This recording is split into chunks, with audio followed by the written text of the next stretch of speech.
Another week in the books. We're getting ever so closer to the start of the NFL season and another season of fantasy football. But right now, you are joined with your boys from the Woo Fantasy Podcast, brought to you by rotoballer.com. Go to rotoballer.com for all your fantasy football goodness. Rotoballer.com. We have everything nonstop for you there. Premium content. Promo code is Woo Fantasy. Get you all the discounts you need on all of our premium content over there at rotoballer.com. As always, I am joined with, and for the first time in a long time, on a live episode of the podcast, my co-host there, the real FF GOAT, Nick Heffley. How are we doing, sir? What's up, man? Doing good, dude. I'm just taking it all in. Did some roster baiting here for the last couple of days at some of the drafts we had, so I'm good, man. Yes, we did. We did wrap up this weekend our longtime home draft that we've been in each for the past 20 years. We wrapped that up, a live draft hosted by you in Atlanta, Georgia, with all the bells and whistles of Atlanta Braves festivities. So yeah, we couldn't get in the ballpark, but luckily there's a restaurant attached to the ballpark, so we got to get a nice little private area there. We had one of the Braves in-game announcers, Mark Owens, that I know really well, come in and kind of give everybody a little bit of an intro. Apparently, our boy here, the Roto Superstar, his fantasy life is much better than his reality. So we'll have to upload those videos to the Woo Fantasy account over there on Twitter.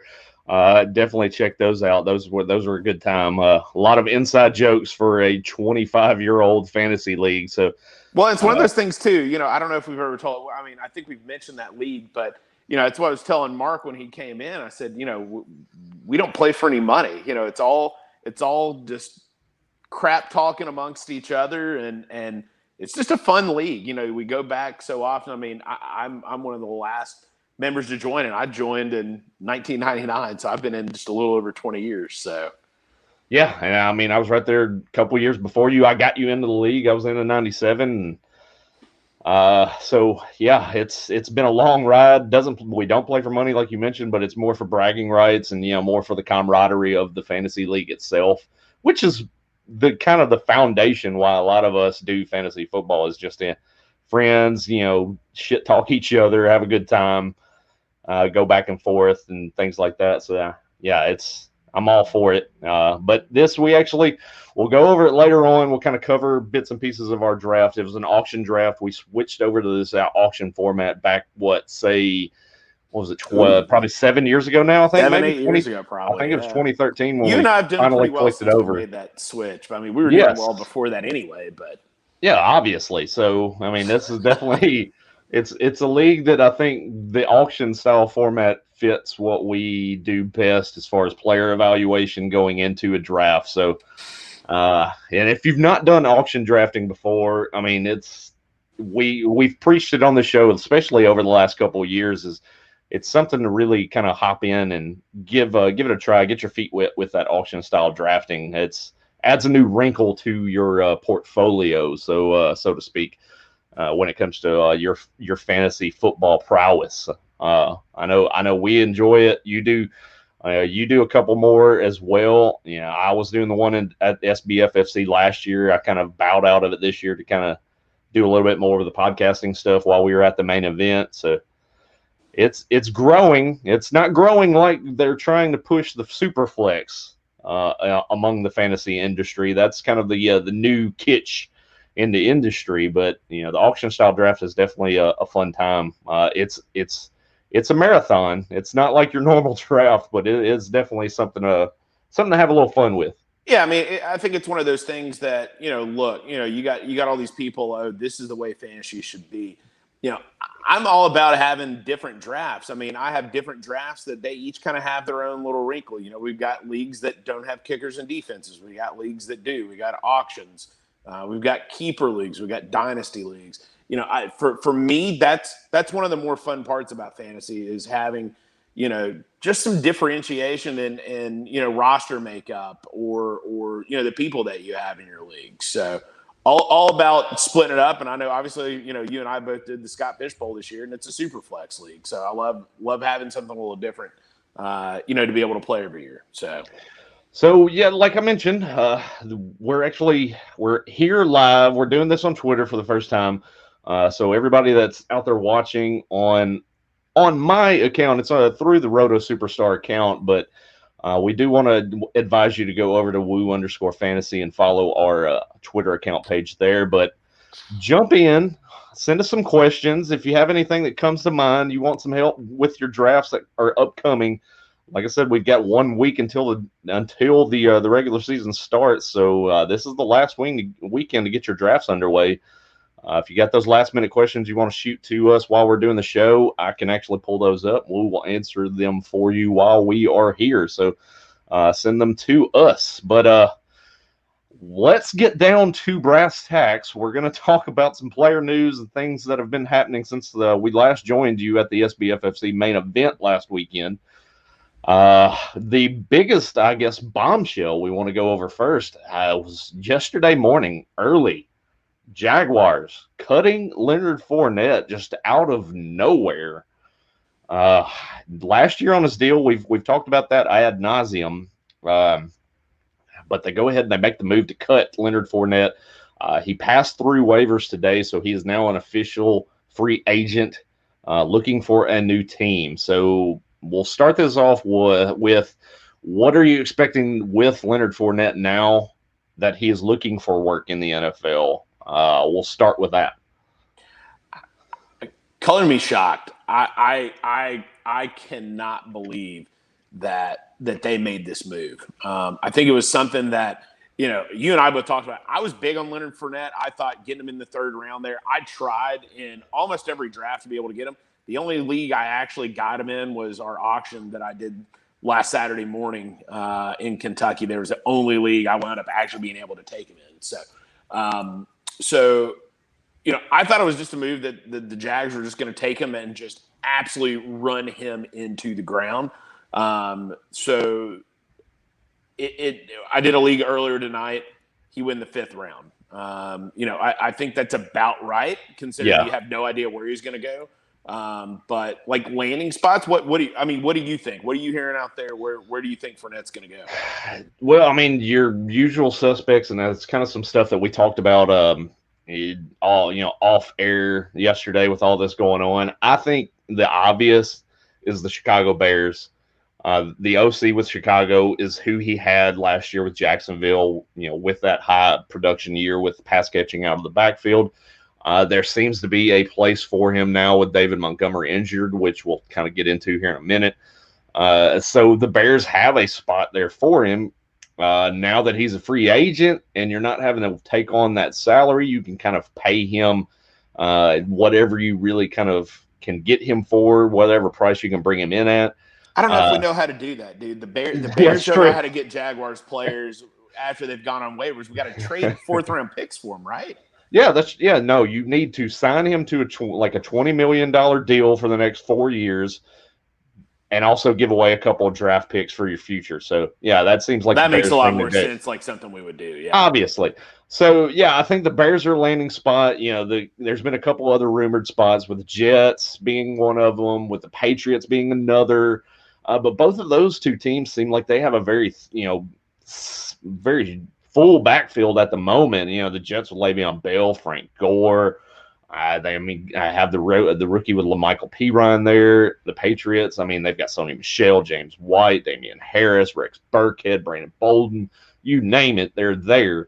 Another popular spot people are talking about is down there in Tampa Bay, because not a lot is known as what is to be expected with Ronald Jones, LaShawn McCoy, Keyshawn Vaughn, and that set. Bruce Arians did come out yesterday when he was asked about it is there any interest whatsoever in bringing him in? And he said, we will wait and see.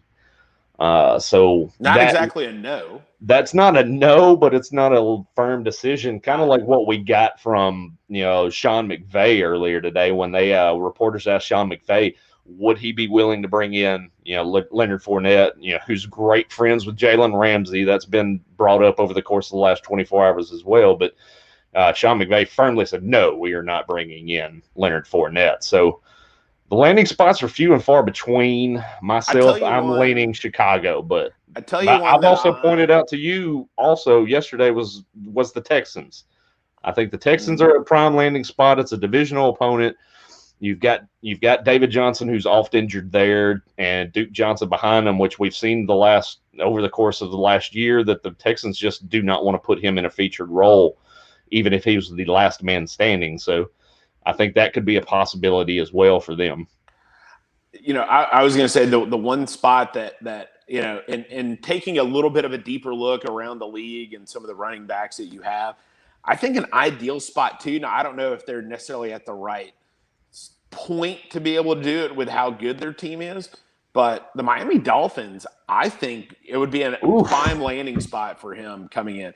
I don't like Jordan Howard. I really do like Matt Breida, but the Dolphins did trade a draft pick off to be able to get him, but are they either of those guys necessarily proven guys right now? No, I don't think so. So I think that for me could be a spot. I would love for him to come to Chicago. David Montgomery is good, but if you bring him in on a 1-year deal, I would be very happy with that.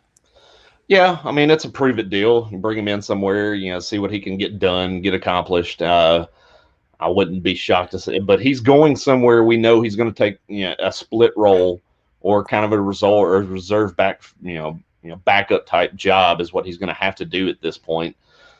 We had to kind of readjust our rankings with Roto Baller. Those are going to get refreshed and put out live over the course of the next couple of days. Without knowing his landing spot, I've moved him down to 38 in my running back rankings currently.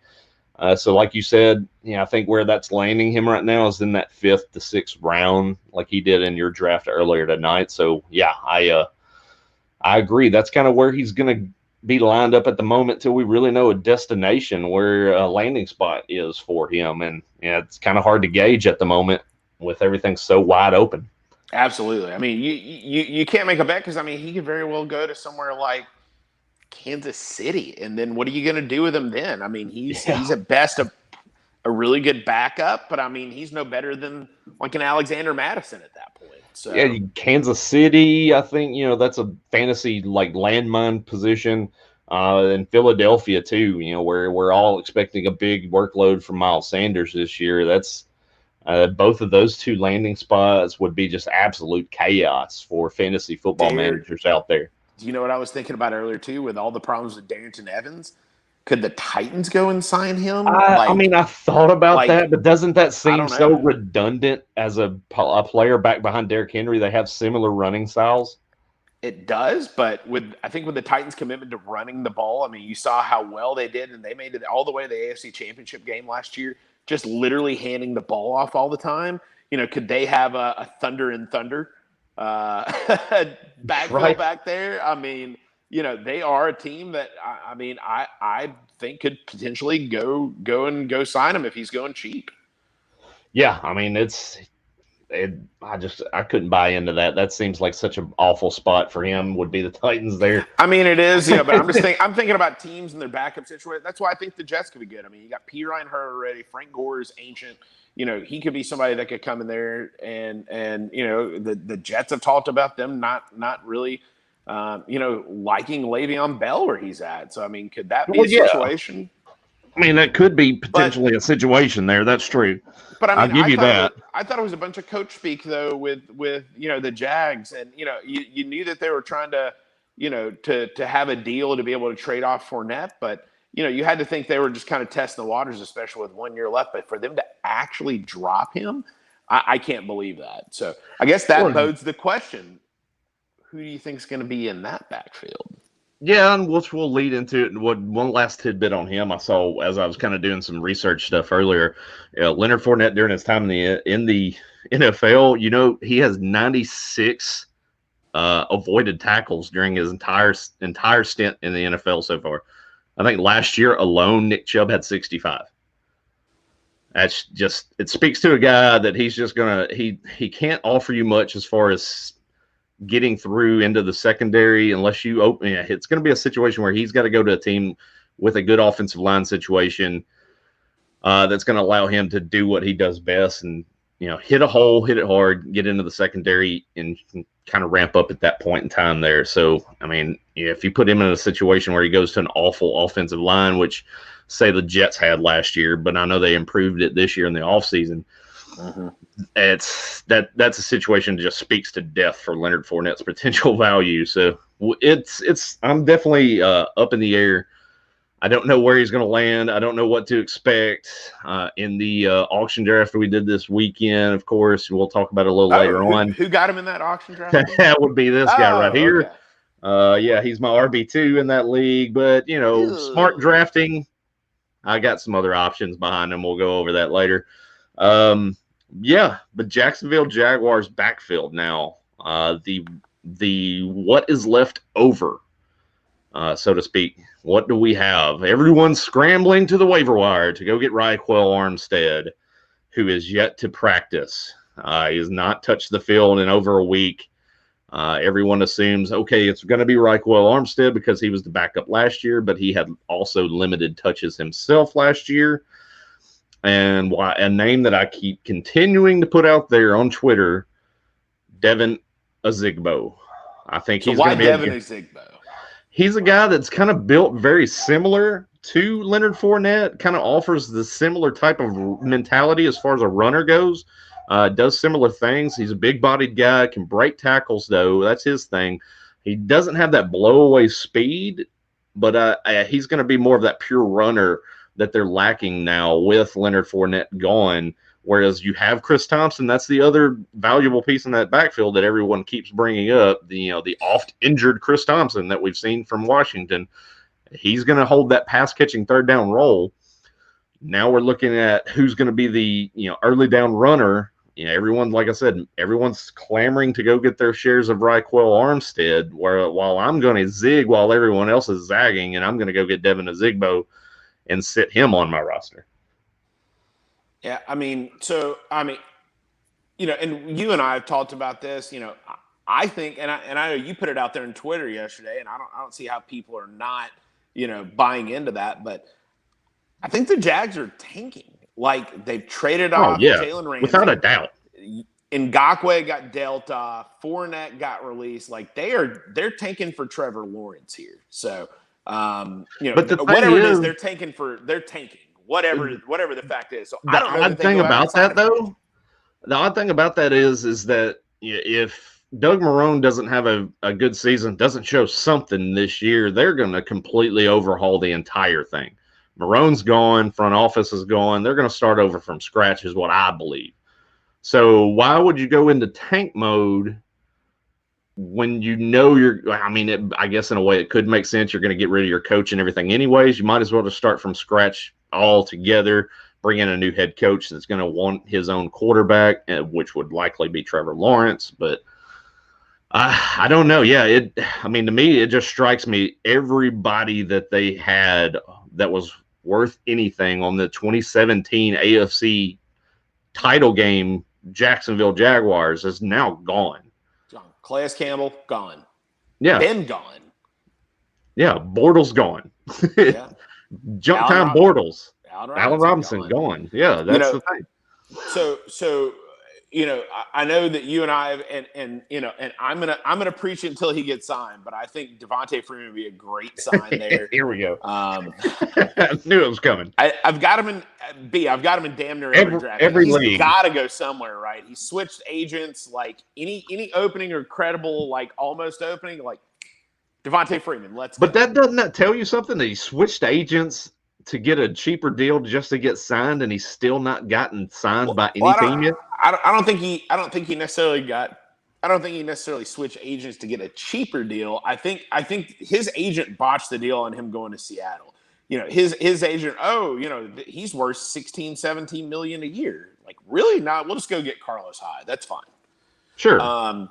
But I think it's more like, I mean, obviously with Freeman, you don't have to give up any kind of draft pick compensation. But I mean, you got a lot of situations out there that you've got 2 or 3 really good running backs. Why not go trade for Royce Freeman, or why not go trade for Philip Lindsay? If you, unless you're in tanking mode, I think that's that may be a really good move. And actually, that'd be really good if they decided to trade Philip Lindsay off, because I have a lot of leagues, not shares, people. I have a lot of leagues with Melvin Gordon, so that would be awesome. Yeah, no, I agree.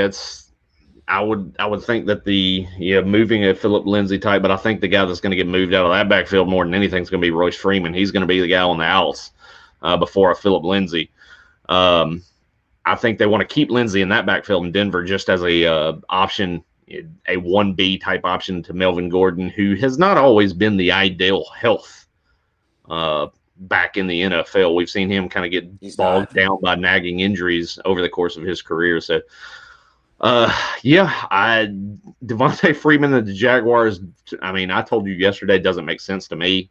I mean, if you're going to go tank anyways, why bring in an aging veteran that really cannot offer you much? And it seems like from the coach speak that's been brought out so far from Doug Marrone is that they seem intent on going with the young guys that they have in that backfield now and just seeing, playing it out, seeing what they've got. Tank mode, kind of like what the Dolphins did last year. And so at that point, how do you yourself value that Jaguars backfield? Who do you see yourself acquiring? Who do you think might be more valuable in the backfield with those 3 names? And James Robinson's a guy too, like an undrafted free agent that's at the kind of closer to the bottom of the depth chart. Mm-hmm. I think he's a name to watch too as the training camp wraps up and we see the actual game reps being played. He might be a guy that might open some eyes early in the season with limited reps. Yeah, I mean, I think it's one of those situations right now where any warm body in that backfield, somebody you got to target, because we just don't know. I mean, we don't have the luxury of having a preseason to be able to tell how does Raquel Armstead look. I mean, Armstead did look good in limited touches last year. We've seen what Chris Thompson can do, especially in PPR leagues. The Zigbo doesn't necessarily strike me as somebody that I really want to invest. I mean, all I'm picturing when I see and hear him is Zach Crockett. He's just a plotting guy in PPR leagues. I don't necessarily want to touch him. I don't know enough about Robinson to be able to draft him. So Raquel Armstead's my guy, but it's one of those things that, you kept hearing the whole time when everybody was talking Leonard Fournette that Chris Thompson's eating into his carries. And like, what the hell are you talking about? We know what Chris Thompson is. He ain't that. But do you listen to the coach speak and think that Chris Thompson is the guy? I mean, go back a couple of years to when he was in Washington. For the first month of the year, he was a top 10 running back. So, granted, a lot of that was coming in the air. He was catching passes. He was putting it in the end zone. Then he got hurt. So, I think it's one of those things for him that if I'm taking a chance on anybody in this backfield where current ADP is going, I'm probably going Chris Thompson. Yeah, PPR format, that's the name to look at there. I've moved Raquel Armstead up into kind of that higher tier RB4 area right now as it stands. But I definitely have moved up a Zigbo much, much higher where I originally had him, and also kind of bumped up James Robinson as well. So that's kind of how I view the hierarchy as it stands as we get closer to week 1. I think everybody, like I mentioned at the top when we first started talking about it, I think everyone's is just, running to the waiver wire just to get a warm body just to see what pans out and what shakes out. Sure. It's a lottery ticket right now. I mean, you're hoping to get. I mean, we saw it 2 years ago with the Kansas City Chiefs. Kareem Hunt getting cut mid-year with all that crap that he had going on with the video surfacing. What did everyone do? Everyone ran to the waiver wire to go get Spencer Ware. Everyone wanted Spencer Ware on that roster. Had to get him on that roster because he was going to be the bona fide backup for Kareem Hunt. But what did some of the more savvy owners do? They went and picked up Damian Williams, and Damian Williams carried me to a flex championship just 2 years ago. So I'm definitely, I like to zig when others are zagging, so to speak. So, but it's definitely, like I said, it's a player evaluation thing. It's if you have your finger on the pulse and you kind of read into the coach speak, read some beat writer reporters, that's one thing I have to point out. Like following certain beat writers on Twitter can be a saving grace for you as you kind of traverse through the fantasy football season, is keeping track of what news and notes are surfacing with team reports. So, especially this year. I mean, you have to be able to follow these guys to know exactly what's going on in camp because you can't see it in a preseason game. Nope. No, that's for sure. So we'll move on. That's kind of the perspective on the Jaguar situation as it stands. But Jaggers, the Jags. So we'll move on to the next. Joe Mixon gets paid today, 4-year, $40 million extension, $48 million extension. That was he was sitting out because he had migraines the last few days. So now he gets paid. He'll be back in camp ready to go. So if you got the discount with Joe Mixon in your drafts over the course of the last few days, kudos to you. I was actually one of those in a draft last week. I had picked up Joe Mixon in the second round of a draft. So, I mean, I'm all for getting a discount on player news when people are just, outwardly just losing their minds over certain situations. But Joe Mixon, now paid. How do you see him? I've still got him as a guy that's like top 7, top 8 option at running back in the 2020 season. Do you see? I mean, I think there's a situation where his ceiling could take him into the top 5.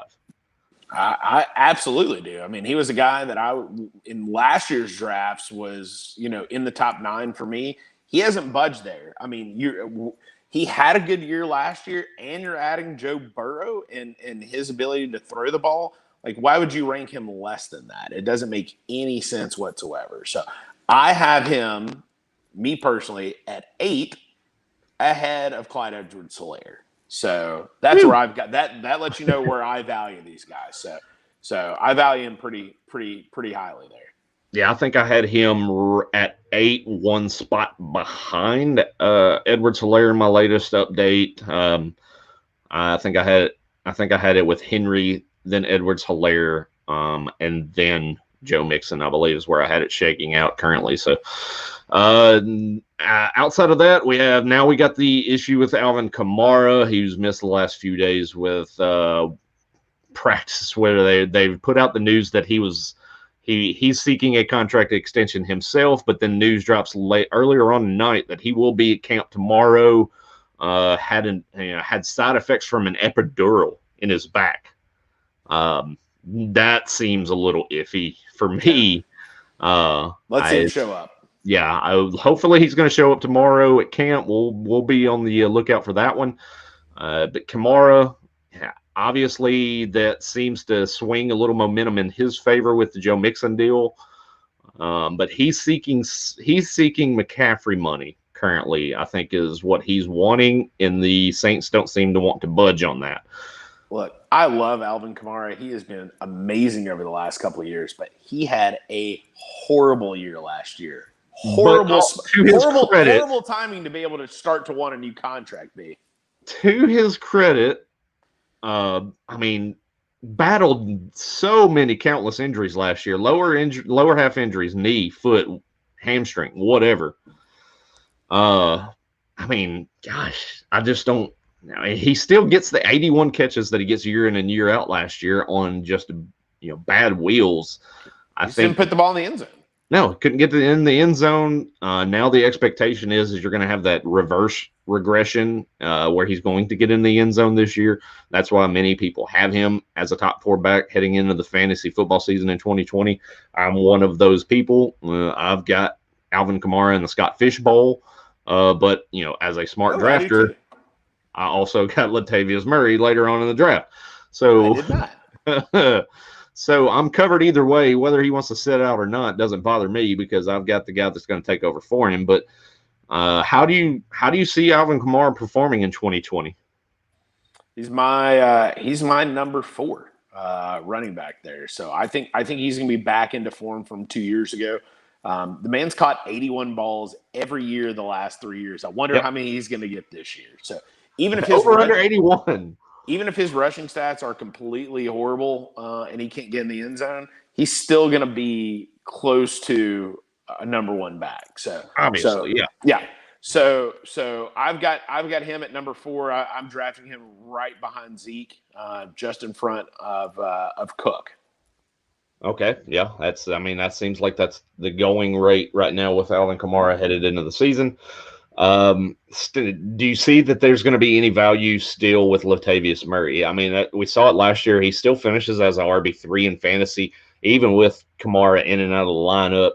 Uh, that might be pause for Murray owners this year. With a healthy Alvin Kamara and rededicated if he does to get paid.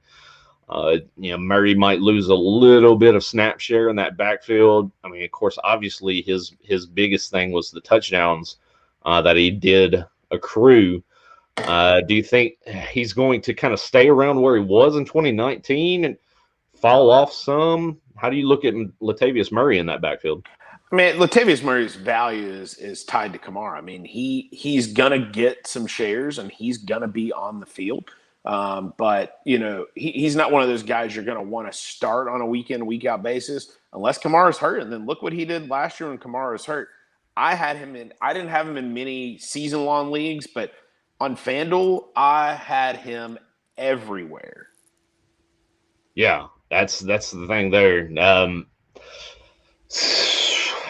Now also too, I mean, that's the thing with me, like with Alvin Kamara looking for this deal.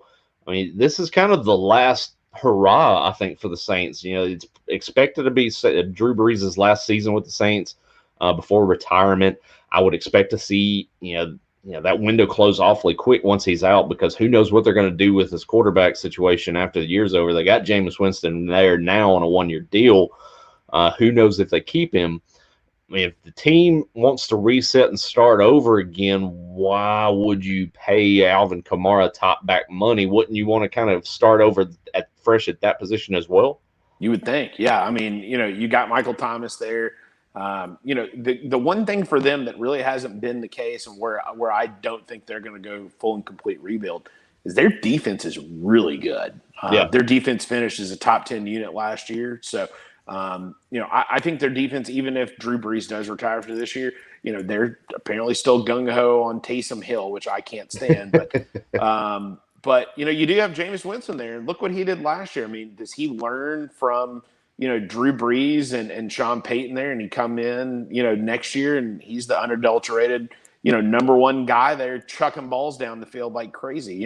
It kind of stunk in some leagues, man. I remember last year I had Jameis in a lot of leagues, and you look and he finished top 3 in pretty much every league.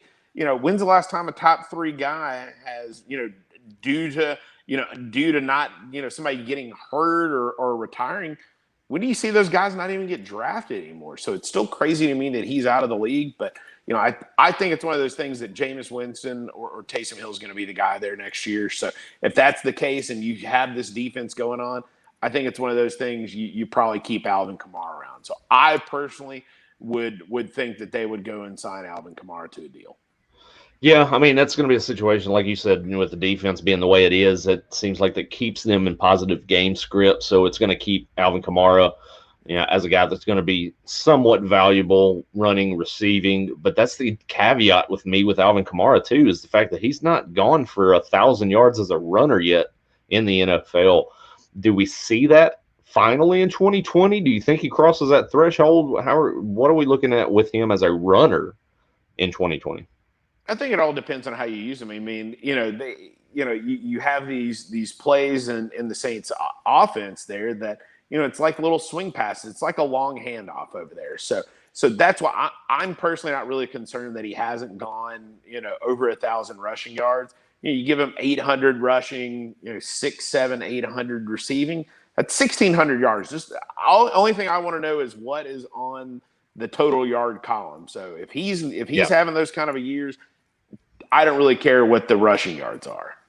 Yeah, that's kind of how I look at it too. Now we'll transition over into your Chicago Bears, of course, since we last left. Oh yeah, everyone. David Montgomery with the strained groin. Of course, everyone was running to Twitter to report that it was a knee injury or an Achilles injury, and that he was going to be lost for an extended period of time. Just a strained groin. They're expecting that he's going to miss the first week or two of the NFL season at this point in time, but it is a groin injury. That can be very troublesome, especially for a running back, a guy that's got to plant and jump and move. the way that he's going to have to behind that putrid offensive line in Chicago.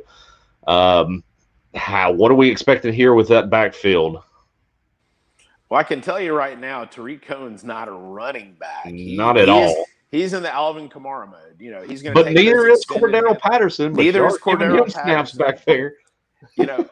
And this poses the fact I have no idea what the hell Matt Nagy is doing with that offense. I have zero clue. Patterson can play running back and take, a couple handoffs a game and do what he does. He actually proved that he was halfway decent doing that. But you can't rely on him to be able to do that. He's 6'4". Yeah. You need shorter guys like a Tariq Cohen, but Tariq Cohen doesn't have that ability to run the ball. So he's like that he's like that kid in the Little Giants movie that played for the Cowboys. Was that the refrigerator? The guy that came in and was just absolutely carrying all those little kids up and down the field. That's Cordero Patterson as an NFL running back. So I mean, I personally have pegged David Montgomery to have a really good year this year. I don't think this injury that he's had is going to last very long. The only thing I hate is that it's a groin injury, and those kind of things tend to linger. So I think the smart move for the Bears, which they probably are not going to do, smart move is to go out and go sign Leonard Fournette, go sign some free agent running back. I think Devontae Freeman would be great over there, dude. We're going to sell Devontae Freeman until he finally signs with the team. Let's go, Ryan Pace.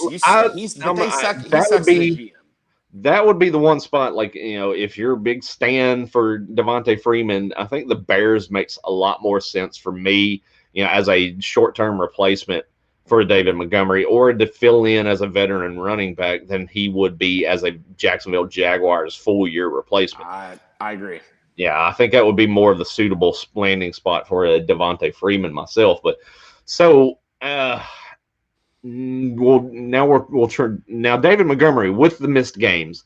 How are you looking at him performance-wise on an NFL standpoint and from a fantasy standpoint at this point in time? We were looking at him in that RB2 range pre-draft heading into the season. Now with this injury, he's kind of losing a little bit of his luster.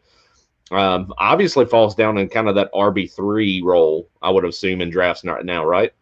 I think he's fallen into that range for him, but I think he's one of those guys that is the spot where you start getting a little bit of a discount with a guy that should be a number 2, may miss a week or two. You may not even start him the first couple of weeks. So why not? Yeah. My thought on that is if you got a guy like Montgomery that may miss the first week or so, why not go ahead and get him? You're probably not going to start him anyway. You're probably going to only really start him when it starts to get into bye week filler time. By that time, he's going to be healthy and he's going to be ready to go. So I think in round 5, late round 4, maybe an area that you start to take a look depending on who's at the running back position there. But if I can get him in the 5th round, that's a pretty good spot for an RB3. I mean, he was going RB2, getting him RB3 there in that 5th, maybe even 6th round, depending on how far he's starting to fall. I think I would definitely buy it. I bet earlier he's my number 3 in the draft I did earlier tonight, and got him in the 6th round. So yeah, I think that's probably where you're going to see him land in most of the drafts over the course of this the next few days headed into the NFL season next week. I think that 6th round, kind of that RB3 area, is where he falls. So if the Bears do not bring in another player before the NFL season starts, do you have any inclination whatsoever to acquire Ryan Nall on your fantasy roster? None. That's absolute silence, ladies and gentlemen. Crickets. It's embarrassing that's who we have to trot out. It really is. Ryan Nall. Yeah, I feel for Bears. You know who's going to be the person. I mean, who's going to be the person to own is Cordero Patterson. I mean, he's going to be the guy to own. We're going to. You know who that potentially helps more than anybody though on this offense? Anthony Miller? No, Mitchell Trubisky. If he actually is the starter week 1, with no particular running back help in that backfield, I think that's going to put more emphasis on Mitchell Trubisky to actually run the ball, which at the point in time when he was actually valuable as a fantasy football commodity was with his legs being used. And I think that's going to be a situation you're going to have to see Mitchell Trubisky take off with the ball. But, as it stands right now, of course, your head coach says we're not going to name a starting quarterback until we walk out of the tunnel week 1. So, leave it to Matt Nagy to try to play parlor tricks with the Detroit Lions headed into that first week of the season, because I don't think we have to worry about it. Obviously, he doesn't know who your quarterback is going to be. Why tell everyone else? Look, I've said it for a while now, and I truly believe it. Mitch Trubisky, the big reason that Nick Foles was brought in is to push him. Trubisky, starter, week 1. Mark it down. Book it. Mark it down. So getting into a couple other things real quick, and I'm actually working on an article that I'm writing for rotoballer.com right now, too, covering the Eagles wide receiver situation. Jalen Reagor going down with a torn labrum. Yeah, tough break for and he goes down on a tackle on an interception from Jalen Hurts in practice. That was the wildest thing for me. When you read the reports of how the injury happens, it's Carson Wentz is off the field. Jalen Hurts comes in, throws an interception. Jalen Reagor goes for the tackle, torn labrum, out for up to 4 weeks. But then also on the flip side of that, we saw earlier today the Raiders put Tyrell Williams on the IR for the season with a torn labrum that he's going to have surgery on. Jalen Reagor is not going to have surgery, so they're expecting that the rehab will bring him back in. He will be good to go within the next 4 weeks. I think it's troublesome. We saw Anthony Miller, the aforementioned Anthony Miller, struggle with shoulder injuries the first 2 seasons in the NFL, and he's now supposedly healthy coming into his 3rd year. God help us all. I hope he is.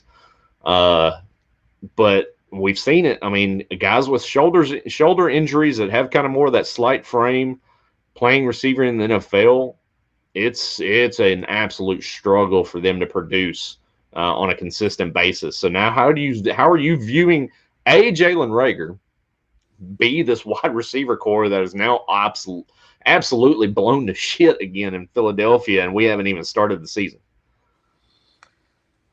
It's rough, man. I've got Carson Wentz in a couple leagues, and I am not very excited about him. Though Zach Ertz is still there. Yep. Dallas Goedert is still there. Those guys are pretty much like wide receivers anyway. You do have Deshaun Jackson is healthy. Is still there.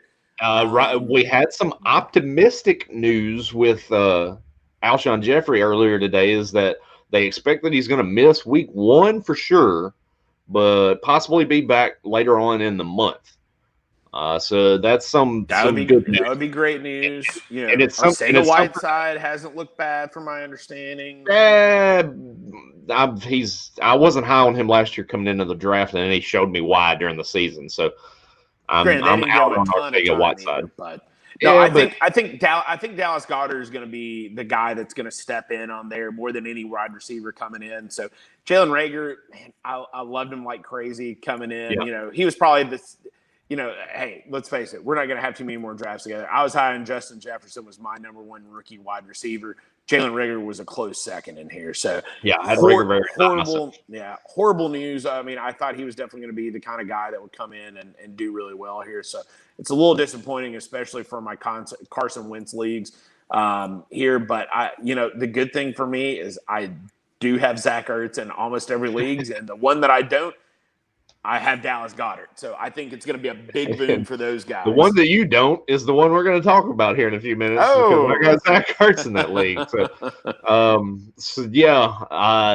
One thing, and it'll be something to look at when I put the article out on Roto Baller here in the next couple of days. One thing to look for is if Alshon Jeffrey does get on the field, the sooner the better it will be for Carson Wentz. I've done some dives into the numbers with Jeffrey in and out of the lineup for the Eagles with Wentz under center, and it is a staunch difference with Wentz as a fantasy viable quarterback with Jeffrey on the field as opposed to when he is not on the field. So absolutely.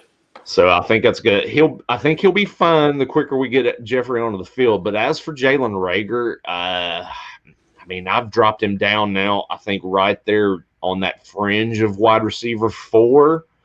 I think that's where his value is going to kind of lie, because when he comes back, if he comes back healthy, I mean, he's got all the tools in the shed to be able to perform on a week in, week out basis. I think, it speaks to the fact that they've trained him and coached him up in several different positions throughout the offseason, that they have a little bit of confidence in what he can do for them and that wide receiving group. Yeah, I think he's going to struggle, B. I mean, I think it's pretty much a death nail to hit. I mean, rookie wide receivers typically struggle anyway.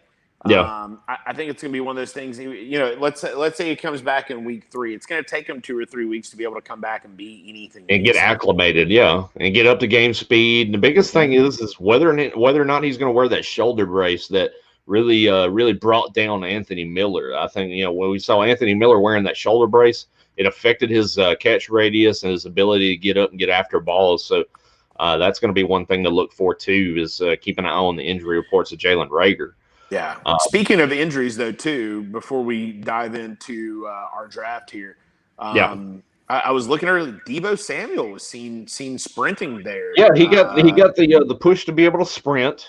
That's could be ready for week 1.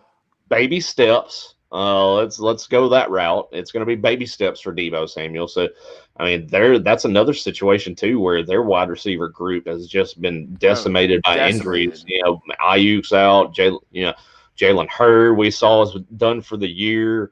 I mean, we've got Dante Doghouse Pettis is got the guy that's still Kevin White. There.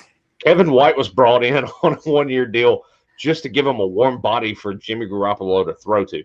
Yeah, so, I mean, Kendrick Bourne, I think, is one of those guys that he's the big beneficiary. He's been a late round target of mine in some leagues there. I got him in the Scott Fish Bowl, super late. So definitely somebody that I wasn't necessarily a huge fan of, but I mean, as late as he was going, I mean, he was every bit as good as Darius Slayton coming into these, who's getting drafted much higher. So he gives that 49ers depth chart some consistency.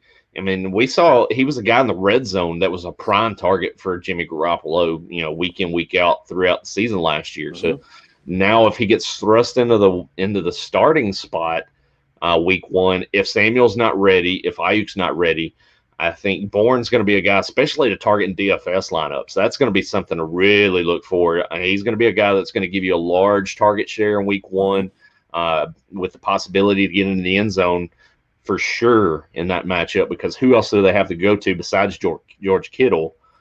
It's going to have to go to a Kendrick Bourne. I mean, Jerick McKinnon, I know they're wanting to try to work with him a little bit and line him up on the outside and play a little bit out of the slot, but let's be honest, they're going to need receiver depth to start the season. So, I did mention the Tyrell Williams injury. He is done for the year, and of course that's brought a lot of the Bryan Edwards talk back to Twitter. I've of course brought that. I mentioned on Twitter earlier tonight, is if it took you a Tyrell Williams injury to get your eyes on and notice Bryan Edwards, you're late to the process, and I can't help you, because I've brought up Bryan Edwards numerous times throughout this offseason and on this podcast as a guy to go after late in your drafts.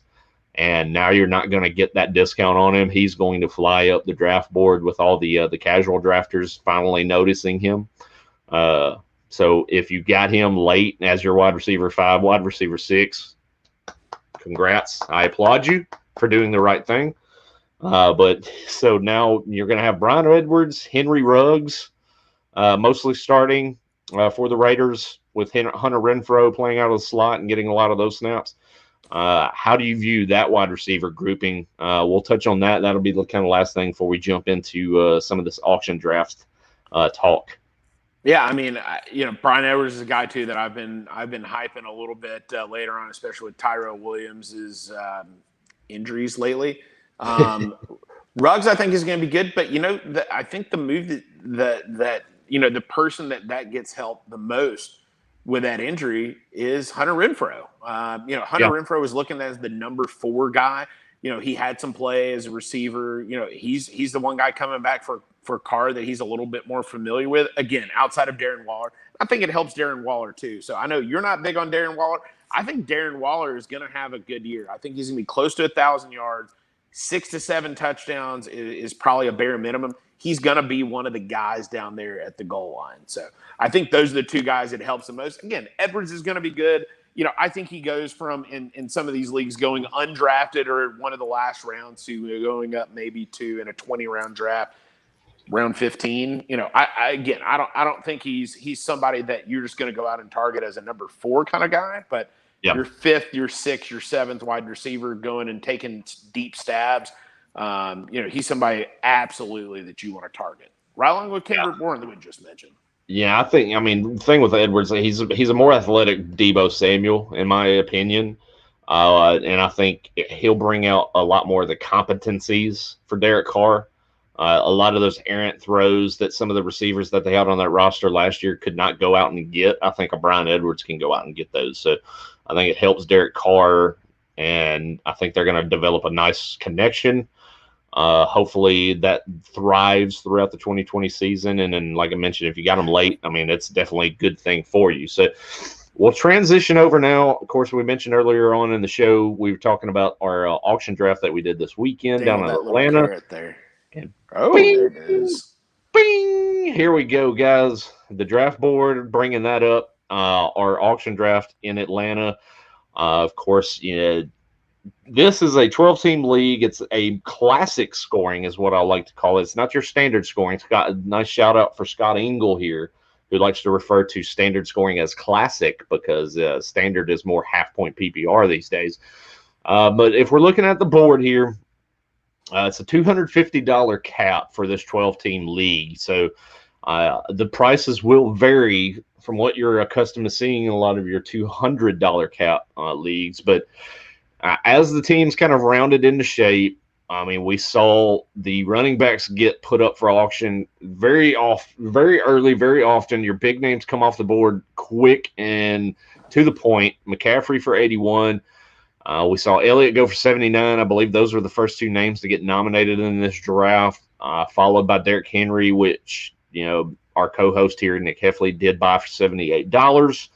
At that point in time, then you have the last of that kind of the top 4 in a standard classic scoring format get nominated in Saquon Barkley, who becomes the highest paid player at the running back position for $82. So it feels like an overpay, but that's also everyone was scrambling at that point in time to get one of those top tier running backs. So as you kind of get a lay of the land, I myself and Nick, we typically attack these auction drafts a little bit differently. And Nick, most of the time, I would say you generally do like to go after your kind of your home run hitters, pay up for them, and then kind of sprinkle the rest of your team with hopefully grabbing guys at good value to fill out your roster. I like to kind of sit back and play the field a little bit more and fill out my roster that way. So you can actually see as we were looking at the draft boards here. You've got Nick with the tandem of Derrick Henry, David Montgomery, aforementioned, Kenyon Drake, and Ronald Jones as at a discount. Yeah, Kenyon Drake, kind of the price went a little bit high on that one because he was the last of kind of a tier at the running back position. So everyone was kind of scrambling to fill their roster at running back. Myself, I go with Miles Sanders, the now free agent Leonard Fournette, Cam Akers, Kareem Hunt, Zach Moss at a very good price of $8, which I think splits time with Devin Montgomery or Devin Singletary. I had $7 left at that point as a max bid, so I knew Brandon wanted him. So always usually a good strategy with Brandon because I know he knows who I want, I know who he wants, so I can usually bid him up on his guys there, which is always awesome. And that's the thing too, like I mentioned with a classic scoring setup here, that Zach Moss pick for me is going to probably prove to be very fruitful because I think he's going to be more of a threat to get into the end zone for that Bills backfield. Of course, Josh Allen's going to get his as far as a runner, but I think we're going to see Moss take over more of that Frank Gore role. So he's going to be a guy that's going to probably get more run inside the 20, inside the 10 for the Bills. If not, take over more share in that backfield. We've heard the coaches talk him up.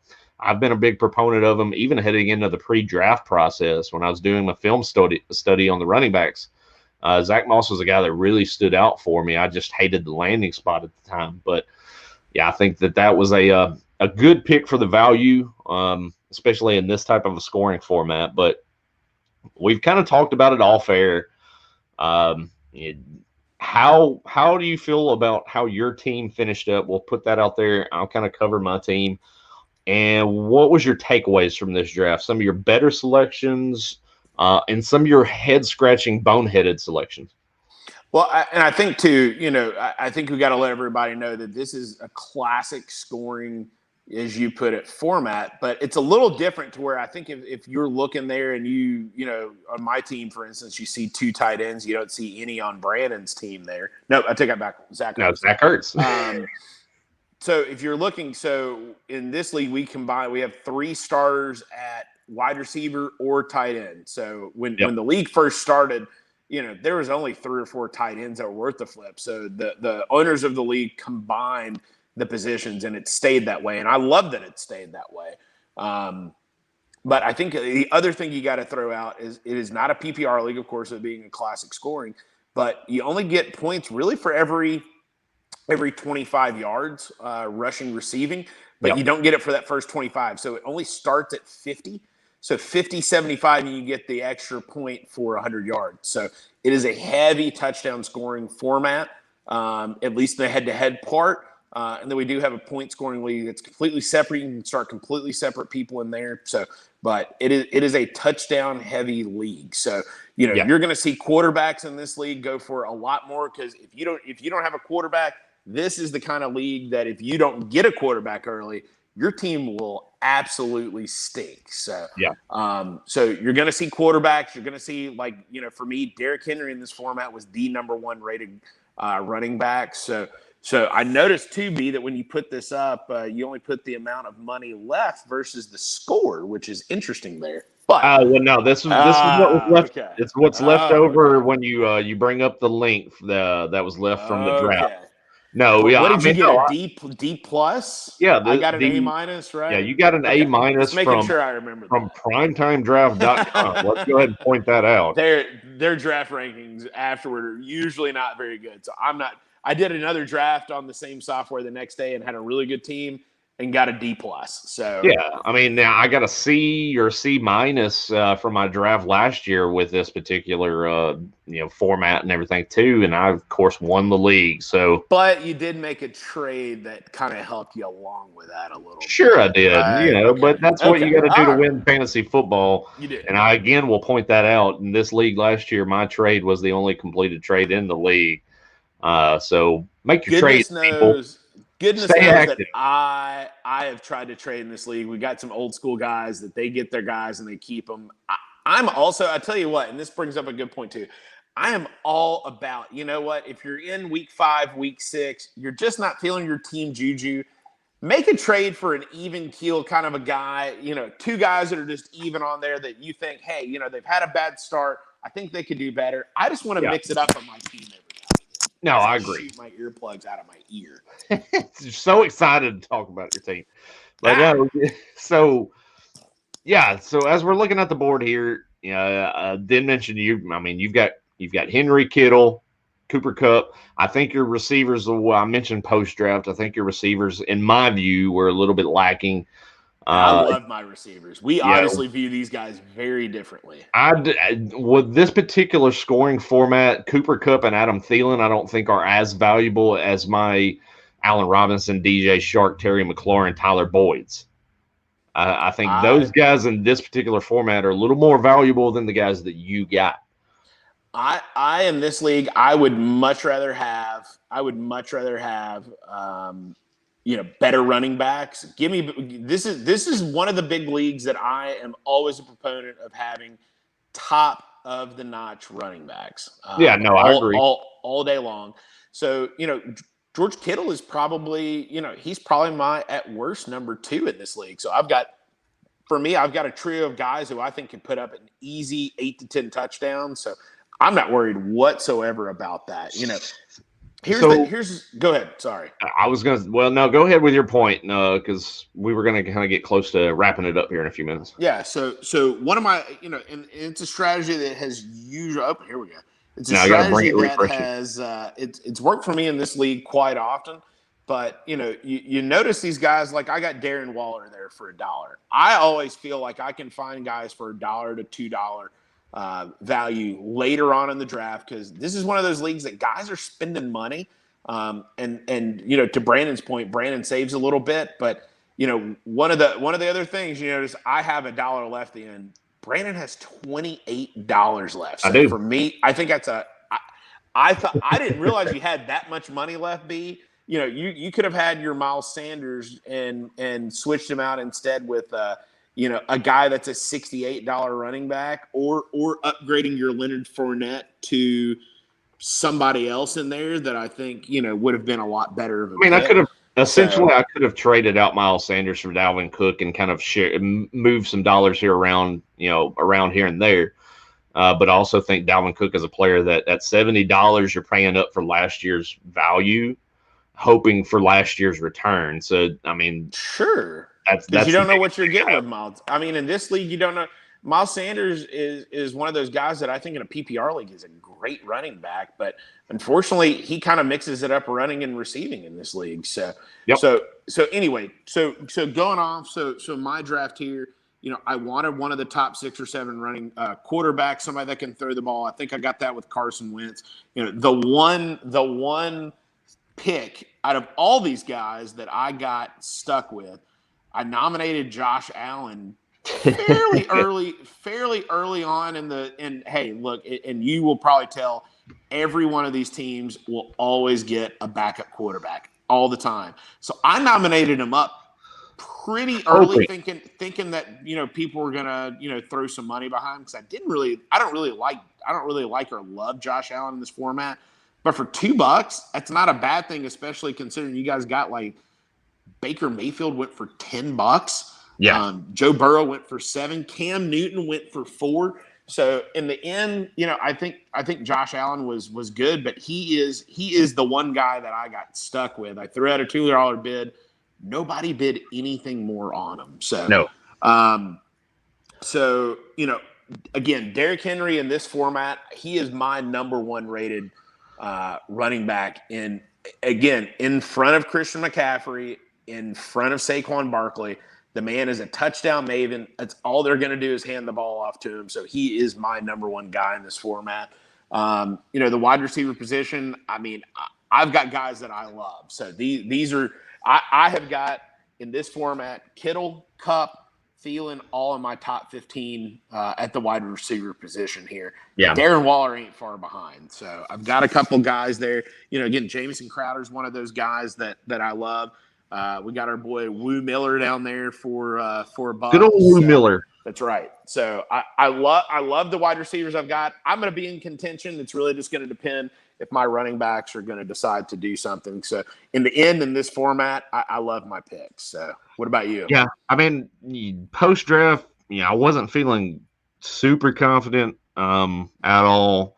I think I made the picks where I needed to make them. Of course, now here we are 3 days later after the draft, and I have Leonard Fournette no longer as my RB2. It's going to fall on Cam Akers' shoulders, or Kareem Hunt, or Zach Moss to fill that role, which is a little sketchy. But as it stands right now, Cam Akers looks like he might be the main man in that backfield, so he kind of alleviates a little bit of pressure at that point in time. But the way you felt about Derrick Henry going into this draft, I felt that same way about Leonard Fournette. I think he was a guy that was going to get a ton of touches in that backfield with a positive touchdown regression headed for 2020. Mm-hmm. I felt the same way. And so now that that's out the window. So now I have to hope that my receivers that I hit on, I walked into this draft wanting 2 players, Allen Robinson, Leonard Fournette. I got them both. Now I'm swinging and missing on Leonard Fournette. Who knows where he's going to land? So now I have to hope that the depth that I have at the wide receiver position, with some of these players that I have, DJ Shark, Terry McLaurin, Tyler Boyd, Preston Williams, with Zach Ertz mixed in there as well, that's going to have to pick up the slack week in and week out with what I'm not going to get from my running back 2 spot. And then in this scoring format, Drew Brees, a healthy Drew Brees, he's going to give me top 3, 4, 5 numbers week in and week out. That's just the way that offense rolls. And I got him for $24, one of the more cheap plays at quarterback. I'm getting I'm getting a value at that point in time too. So I think I'm going to have to manage this team pretty good throughout the year to make it a contender, especially with the unfortunate situation with Fournette right now. But I've got some pieces to work with as we enter into the season. I feel good. A few days later, there are some spots here and there where I probably could have shifted money around, like I mentioned with Miles Sanders. I could have turned that into Dalvin Cook, possibly. Who knows? But hindsight being 2020, we can't really kind of sit and think about it at this point in time now. But looking at the draft board, we're post draft and everything now. What's your biggest standout pick, and what's your biggest boneheaded pick in this particular draft? Let's see. Let me go take a quick gander on my end here so I can see a little bit better on some of these. So I think I noticed this here. Let me find them again. I think and let's not include our teams here. Let's go. Sure. Let's go some other teams. I think one of the best value picks, that I'm seeing out there. Well, I think Carson Wentz, depending on my team, where he went for $10, considering Matt Ryan right behind him on my rankings went for 33, and you got Drew Brees for 24. I think it was a great value. But anyway, not going into that. I think Joe Mixon for 35 was a really good value. I think he should have been in the 40s or 50s. So kudos on that pick there. Wide receiver spot too. I have Odell Beckham rated pretty highly here, and considering only went for $28 when a lot of the other wide receiver ones are going for in the 30s and 40s there, I think is another good value. Let's see. Who do you see out there while I'm taking a look at some of the others here? One of them to me, like a guy that kind of immediately pops out to me in this particular scoring format, it is the Kenny Golladay acquisition for $35. I think in this scoring format, he probably should have been a $40 player, a guy that you kind of value in that 6, 7, 8 range in this particular scoring format. And with Matt Stafford there, a healthy Matt Stafford, I think he's going to be every bit as valuable as a Mike Evans or a DeAndre Hopkins. No, I would agree. Not going. I mean, DJ Shark, I thought was a really good value for you at $14. He was somebody that just where he got nominated, I didn't necessarily have the money to be able to spend and go out and get somebody. Oh yeah, like that. But it was one of those things for me to where I think again, once we got later on the draft, there was some value that come in there. But you and I have a very different outlook on this draft. I have guys, and you kind of said the same thing too, that you wanted Allen Robinson and Leonard Fournette. But I've learned in doing well in this league as you have too. But we have two different formats in this league, and I want to really go out and win our cumulative league, which is a points league. I really want to go out and win that, and that usually that'll mean our head-to-head matchup every week. Team is a little bit better there, so. But I'm gonna go absolutely after guys that I think are gonna win me the league and win both. So I'm willing to take a chance on a guy that I may have to spend up a little bit for, because I know at the end I'm gonna get $1, $2 guys that I'm gonna be able to key on that nobody else is gonna be able to do. Wow, Marcell Ozuna with a 3-homer game. Holy crap! Getting sidetracked by the Braves goal. Well, every time I look up, I keep seeing he's got a yellow arm thing on, almost like you wear when you go bowl, and he's just like doing this little thing. It's cool. Yeah, with the bat whip.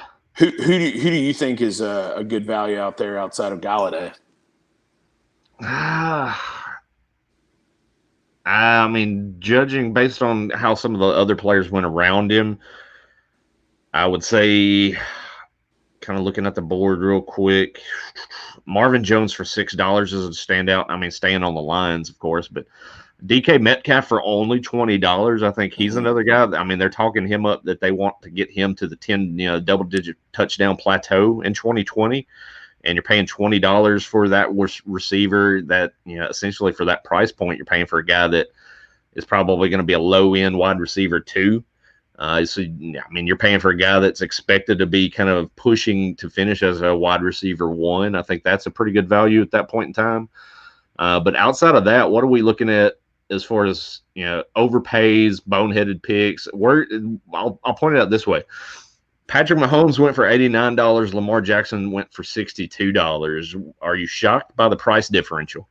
No, not at all. Again, because it's a passing league. You need passing touchdowns. You need 300 yards to really be able to compete in this league. So, Lamar Jackson, for as good as he is, in the league that we operate in, especially on a cumulative league, you need 600 to 700 points a week. And if your guy ain't throwing for 300 or 400 yards, you're just not as good. So yeah, I think that's great. So some guys I was a little shocked at, and you gotta know this too about this room.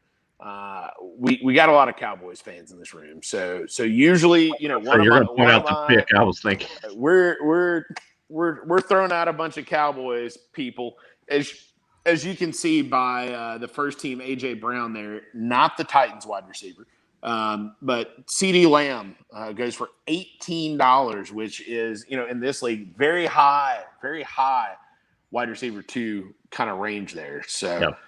Dak Prescott goes for pretty high. By comparison, CeeDee Lamb goes for the same price as the DK Metcalf pick I just pointed out. Mm-hmm. Yeah, absolutely. So, so he's definitely somebody that I think was one of the biggest overreaches. Although I think AJ that actually wound up got him was trying to bid up and kind of got stuck a little bit, possibly. So, which happens in auction drafts. It absolutely happens. So. Who else was thrown out somebody and then got hung with him there? I was trying to remember earlier. So some of the other bigger reaches that I thought out there for the Valley, Aaron Rodgers for Michael Weddington, $27 for a guy who he has not shown much of anything the last couple of years. Again, in this format, he's a little bit better than some, but he clearly paid higher for his value. Yeah, he's a fringe QB1 in this format. At best with what he did. Tom Brady for Steve for $27. Like, and this is why I think that's a reverse name discount. Wow. He got discount triple checked because he got triple. Sure. Well, and which is why I think Carson Wentz was probably one of the bigger values. I was honestly shocked. I think I bid up with Tim there to be able to go and try to get Matt Ryan. He and I went toe to toe in there trying to get him, and I didn't get him. I just was not going to pay that much, considering he went for that much more. Because it's one of those things with this draft that the quarterbacks are going to go a little higher. You're going to have to go get your guy. But I was prepared to go at least into the 20s for Carson Wentz, and the fact that I got him for $10, he's probably, easily. And I went to toe with Russell Wilson too for 51, which he's got it. If you guys have not looked, he's got an amazing schedule this year. Yep. To where I think he's going to be a really good, but Carson Wentz for $10, I mean, that allowed me to go, literally that pick right there allowed me to go get Kenny Drake for what I got him for. So that's why I went balls to the walls for him. So any boneheaded moves out there for you? Well, I mean, as a big of a Cowboy supporter as I am, the Dak Prescott for $62 was an egregious overpay. I think he has the tools to finish as the top quarterback in this particular scoring format, but he got put out for bid at $60 and went up to $62 to finish the bidding. I think he's a guy that should have been in that $40 to $45 range for the finished pricing. Of course, he got put out for bidding at $60 and the room went quiet. So he almost got stuck. Somebody else bid and then he bid right back. And yeah, it's to me that was too much of a pay there. That one, Juju Smith-Schuster for $35 seemed a little bit of too much of a price point for me. Mm-hmm. I don't see him rebounding back to the player that he was 2 years ago. I think we've seen with him being the number one player in that offense at receiver. I think he can get stuck by some of the better cornerbacks in the league. He can't get off press coverage. He cannot create separation. That's what he was able to do against single coverage a couple of years ago with Antonio Brown still there. So you're paying for a guy to be essentially your wide receiver one, and he's going to at best finish as a low end wide receiver two, I believe, in 2020. Ooh, yeah, I'm going to way disagree with you there, but You can disagree with me all you want yeah. to. I don't think he's going to do. I think that I just don't Big see it Ben with him. back. Yeah, Even with Big Ben back, there's no way he does not finish he's still as going to a get the one or coverage very high shaded. two. No, he's still going to get that. He's still going to get shaded coverage. I mean, you've got Deontay Johnson playing out of the slot. You got James Washington playing on the outside, and they're hoping Chase Claypool comes around and be another guy to put out there on the field. You can put every bit of your defensive attention on Juju Smith-Schuster, and we saw last year you can shut him down if you do that. Yeah, I don't have a problem with Juju. Like, he's another guy for me. I have him at wide receiver 8. I think he's going to have a really good year. My problem is just paying $35 for him when you could have a guy in DJ Shark or Terry McLaurin who's going to be a little worse, but you're going to be a whole lot better in your team building. Yeah, no, I agree. I mean, you have to build your team a little bit better around him to be able to make up for that. But I just don't see – he's not a guy that I want to count on as my wide receiver one week in and week out, and that's what that team's going to have to do. So for me, that's a scary proposition. But I think that's some good auction talk. Is there any other things you want to kind of put out there as far as, the experience we have as far as doing auction drafting that you want to kind of put out there to people that have not done it and are looking to get into it for the first time? It might be a little bit late now to get into it for 2020, but getting into 2021. Yeah, absolutely do an auction. Have a league that you can literally go out and get any player that you want to get. I think that's one of the fun parts about doing an auction is that, it literally is all from the top guys. It's all about you and your skill, and it kind of brings in some other elements too, especially, I know with you and me, I know some of the guys you like, and I'm just not going to let you go and be able to get them in the, 14th, 15th round of bidding. I'm throwing those guys out a little bit earlier because I want you to spend a little bit of money. I think that's one of the, I think the two biggest things in auctions that, you're just going to do and you're going to have a little bit more fun doing it. You've got to know the room. You've got to know what people are going to want to throw out and pick for guys. So that's always fun for me, is throwing out guys and making people spend their money. You'll hear it, and you and I know, talk about it all the time, but it's one of those things we got to get money off the board, and that's what you see in this league. And unfortunately, with you and I doing this and everybody else kind of coming around now, we've been doing it for close to 10 years. That's why you see these number one running backs go early, because, really the better strategy is to throw out some, mid-tier AJ Green kind of wide receivers to be able to get some money off the board that, you may not have later on. The other strategy that I love and absolutely 100% adhere to in the getting the money off the board strategy is I will throw out hella kickers and defenses early. Why? Because I'm going to throw out Harrison Butker, whoever, or Justin Tucker, whoever the best kicker happens to be that year. And if somebody drops a deuce on them, or 3, we've even gotten up to high as 4 or 5 for a kicker in this league. It gets you that better player later on. So if you get that money off, we've had it in this league plenty of times. And unfortunately, I nominated who did I nominate? I think I nominated the Ravens defense here. And unfortunately, they didn't really go for very much. So we've had it in the past where defense have gone for $10 in this league. So unfortunately, those days are long gone. But the $2 or $3, everyone reads the textbooks at this point in time. Yeah, $4, $3 or $4. I think, if I remember right, was the highest somebody bid on a defense here. But again, the $3 that somebody spends on a defense when they should only be spending $1 is going to come back where I get a $3 wide receiver running back later, and they're only going to be able to afford that $1. And so those are my two big strategies: get the money off the board, go and nominate kickers and defenses early. Yeah, I mean, I'm right there with you. I think we're kind of similar thought process when it comes to strategies and things like that. We just kind of handle the draft a little bit differently, how we go about players, but mindset going in is pretty similar. So I agree with your points, but that pretty much kind of wraps it up. Putting a bow on the show, live. Putting a bow on the show. That's right, live on Twitter.